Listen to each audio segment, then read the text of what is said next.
Bonjour, je vous retrouve avec bonheur pour parler d'un nouveau sujet. Aujourd'hui, on va traiter de l'État algérien où il faut bien comprendre avant tout que la notion de l'État à l'époque qu'on va aborder, donc le Moyen-Âge et l'époque de l'Empire ottoman, n'a pas la même compréhension que l'État dans l'État moderne qu'on connaît aujourd'hui. Je vous invite à rester avec moi pour répondre à certaines questions. Est-ce que l'Algérie existait avant la colonisation française? Est-ce que c'était un empire, c'était un royaume autonome et indépendant de la sublime porte ou du sultan d'Istanbul? Est-ce qu'elle agissait en son propre nom? Est-ce qu'elle signait les traités en son propre nom également? Et est-ce que il y avait une cohésion nationale durant cette époque-là?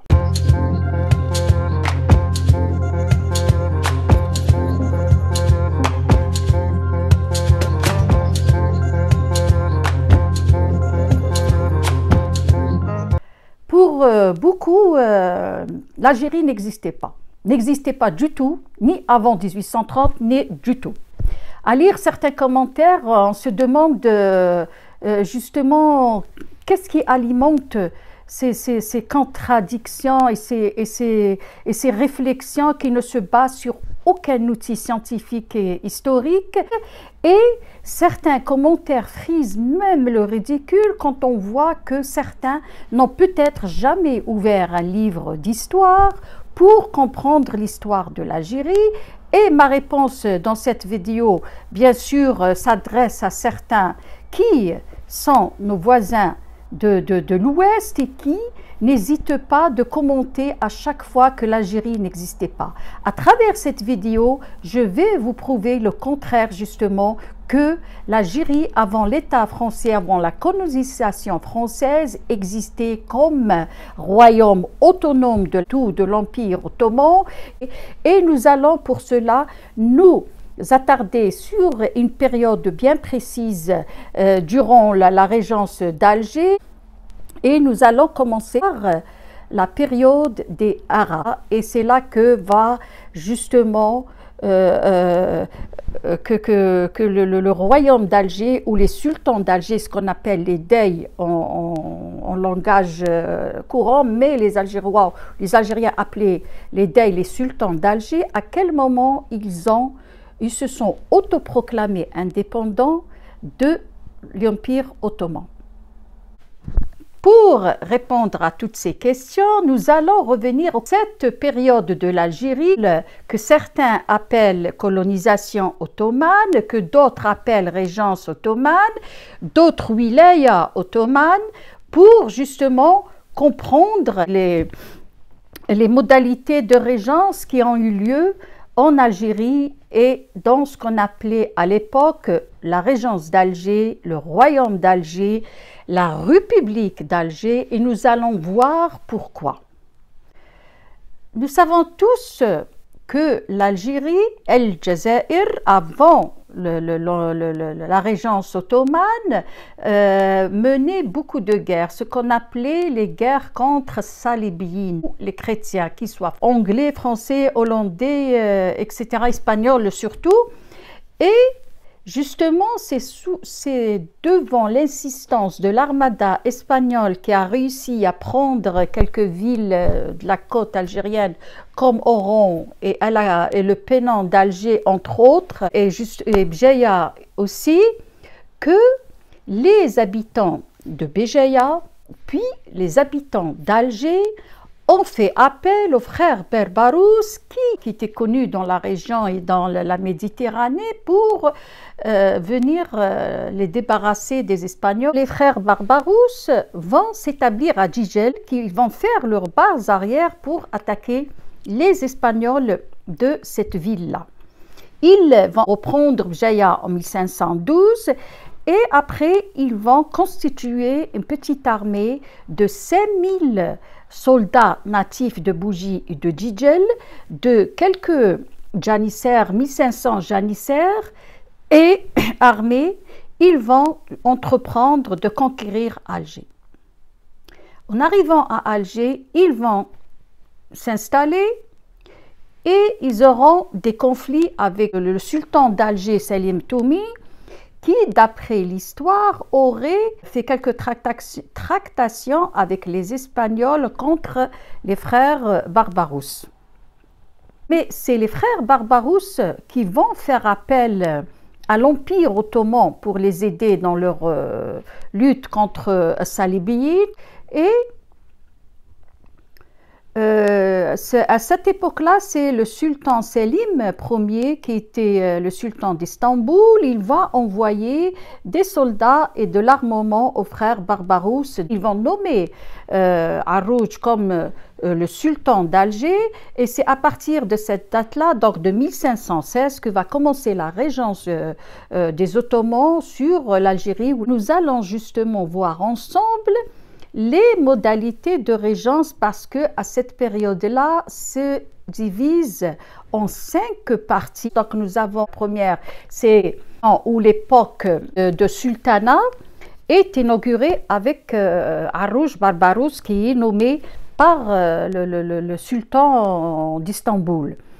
Et il y a également, par intermède, le royaume, la régence d'Alger a été contrôlée à un moment donné par le roi de Koukou, donc qui s'appelle Si Ahmed ou El-Qadi, qui a pu gérer un certain temps le royaume d'Alger avant que les frères Barbarousse reviennent et reprennent Alger. Ce qui m'intéresse plus précisément, c'est la période où le royaume d'Alger a commencé à se détacher de l'Empire ottoman et de gérer le royaume d'Alger avec sa propre autonomie et sa propre indépendance. Donc nous avons, comme je l'ai dit, la période des sultans, après c'est la période des beylerbey, comme on dit. On arrive à la période des Haras et à la période des Dey. Donc c'est à partir de la période des Haras que l'Algérie va se détacher, comme je l'ai dit, de l'Empire ottoman. Donc à partir de 1659, qui vont justement en finir avec l'influence ou l'emprise de l'Empire ottoman, qui était concrétisée par un pacha que les Ottomans envoyaient pour avoir un contrôle sur le royaume d'Alger. Donc les Arabes vont découdre avec ça et ils vont diminuer l'influence des Ottomans petit à petit. Les Arabes donc vont être nommés à partir d'Alger, où ils sont mandatés par le Diwan, et le Diwan à cette époque-là était contrôlé par les janissaires. Ce sont les soldats qu'on appelle les janissaires qui étaient recrutés de plus en plus parmi la population algérienne, puisque l'Empire ottoman n'allait plus envoyer des soldats à partir d'Istanbul. C'est pourquoi on appelle cette période-là la République militaire des Haras. Cette période des Haras va aller de 1659 à 1671. Elle est caractérisée par des conflits internes et le dernier Hara, donc Ali Hara, qui va prendre le pouvoir, il va instaurer justement un pouvoir absolu en se nommant El-Hakim. Et il va refuser totalement l'influence, l'ingérence ou la mainmise de l'Empire ottoman sur le royaume d'Alger. Mais à sa mort et profitant de la rébellion qui se trouvait parmi ses troupes, les Raïs, la taïfa des Raïs, va profiter pour placer à la tête du royaume d'Alger le premier dey, donc Hajj Mohammed.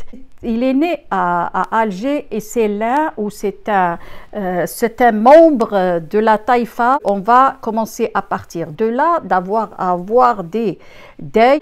Donc ils vont inaugurer une ère d'autonomie et d'indépendance totale qui va commencer justement avec Hajj Mohammed en 1671. C'est durant cette période que les institutions de la régence vont se consolider d'est en ouest, qui va avoir ses frontières, mais qui va avoir aussi une réelle indépendance et où le pouvoir s'exerce à partir d'Alger. Donc, dans cette période d'édey, on va aussi avoir des modalités de régence et donc la première des modalités, c'est les sultans d'Alger où les dey sont mandatés par la taïfa des Raïs ou les corsaires à partir de 1688, mais les modalités vont encore changer et on va avoir l'assemblée générale des janissaires à partir de 1695 qui vont mandater le sultan ou le dey d'Alger. Puis nous allons arriver à un autre mode de mandat pour les sultans qui est le diwan. Le diwan d'Alger à partir de 1718. Donc le diwan, c'est une assemblée qui composée des corsaires d'Alger, de la milice ou les janissaires, de l'élite algérienne, des berbères, et ça constitue une sorte d'assemblée qui va seconder le dey d'Alger et ses ministres dans la gestion du royaume. Et c'est à partir de là justement que va naître cette idée de la République d'Alger qu'on va retrouver dans beaucoup de traités et qu'on va voir bien sûr sur les écrans. Je vais vous montrer quelques exemples de traités signés entre les Français, les Anglais ou les Américains ou les Hollandais. Et on va voir justement la notion ou la motion de République d'Alger dans ces traités-là. La fonction du dey est de gérer le royaume d'Alger. Et le royaume d'Alger, pour bien préciser, ne concerne pas Alger uniquement, mais le royaume est global et national. Il va d'est en ouest, donc du royaume de Tunis jusqu'à El Melouia, donc qui est toujours, à cette époque-là, c'est toujours la frontière entre le royaume d'Alger et le royaume chérifien. Donc on va voir sur cette carte-là le royaume d'Alger avec ses frontières et ses 4 circonscriptions ou ce qu'on appelle les beyleks, qui sont gérés par les beys nommés par le dey. Ce qu'il faut retenir de cette période des dey, c'est l'émergence d'un mouvement d'émancipation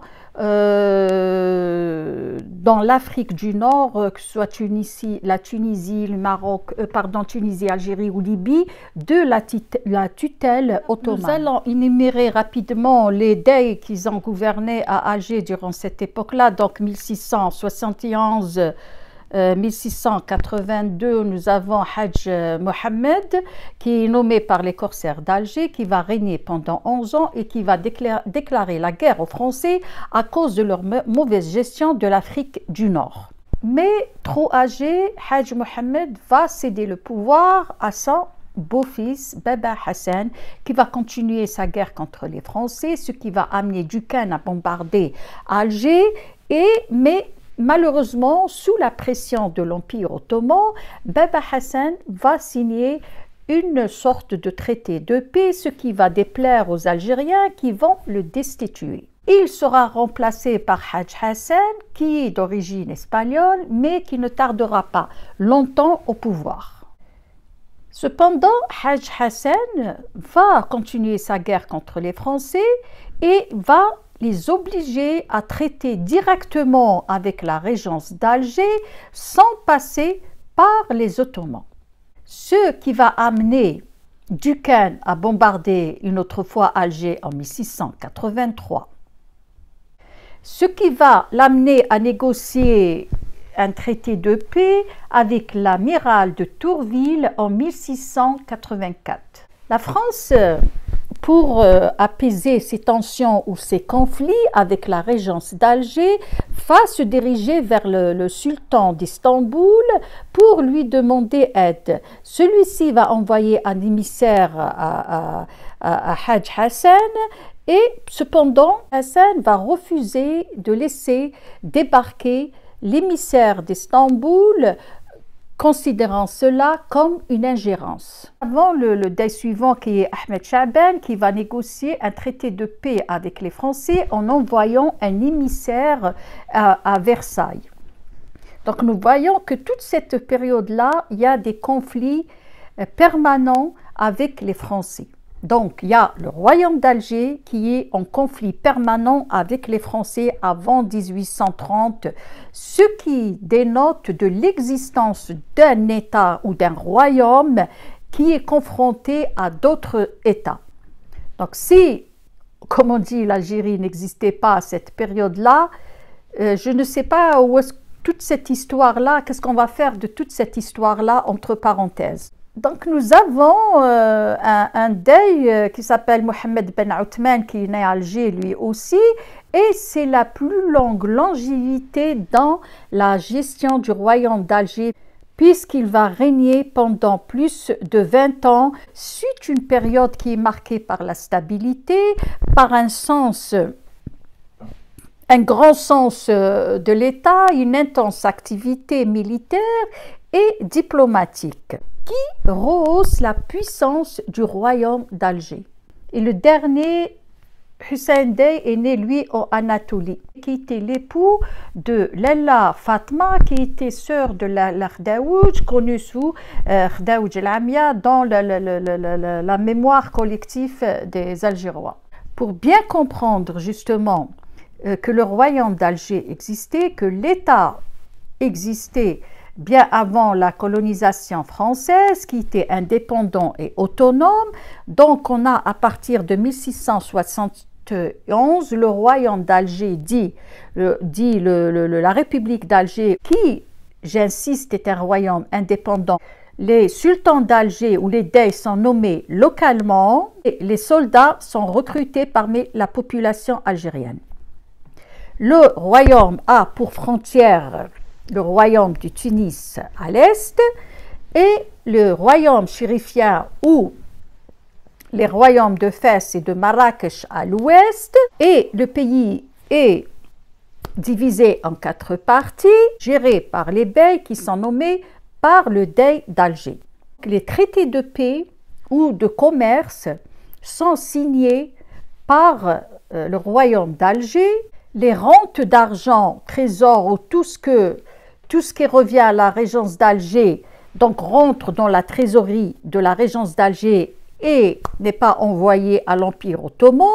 Il y a juste une tradition, une coutume qui fait que tous les 3 ans, on envoie un cadeau somptueux au sultan d'Istanbul. Nous arrivons à la monnaie, par exemple, où la régence d'Alger avait son propre système monétaire diplomatie. Donc, il y a des ambassadeurs qui sont mandatés à Alger par leur pays. Ils sont en rapport direct avec le sultan d'Alger ou le dey d'Alger sans passer par aucun intermédiaire. Il y a eu notamment plusieurs guerres qui ont eu lieu dans la région et qui sont menée au nom du royaume d'Alger. Nous avons en premier lieu la guerre contre les nations chrétiennes aux Salébillés. Nous avons notamment les guerres avec le royaume de Tunis, signé un traité de paix en 1817 qui met fin à justement cette rivalité qui est beaucoup plus de prétention territoriale.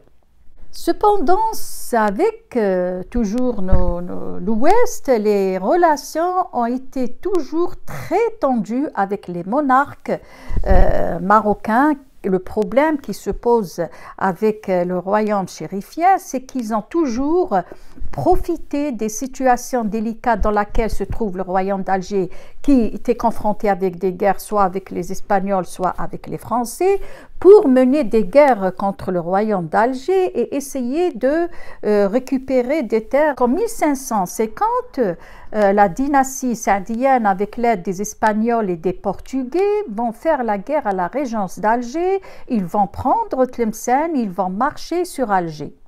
Cependant, il va y avoir une union entre les beylerbey, donc les circonscriptions dirigées par les beys, et le roi des Bni Abbas pour venir à bout des Saadiens et de les chasser justement et récupérer Tlemcen et la région de l'Oranais en 1551 et défaire les troupes saadiennes. C'est la période où va s'affirmer la frontière avec les royaumes chérifiens, donc qui est le fleuve Melouya, et cette frontière va être respectée durant un siècle. Les hostilités avec toujours les royaumes marocains ne vont pas s'arrêter pour autant parce que dès que les Alaouites montent au pouvoir, les guerres avec la régence d'Alger vont recommencer. Nous avons donc Moulay Ismaïl qui veut conquérir l'Oranais ou Oran et on est en 1691. Donc retenez bien la date et l'action du Moulay Ismaïl donc, qui dit que Oran est une terre algérienne qui appartient aux Algériens et que déjà en 1691, le Maroc avait des regards sur l'Oranais. 1701, le Dey Hadj Chaban va déclarer la guerre à Moulay Ismaïl.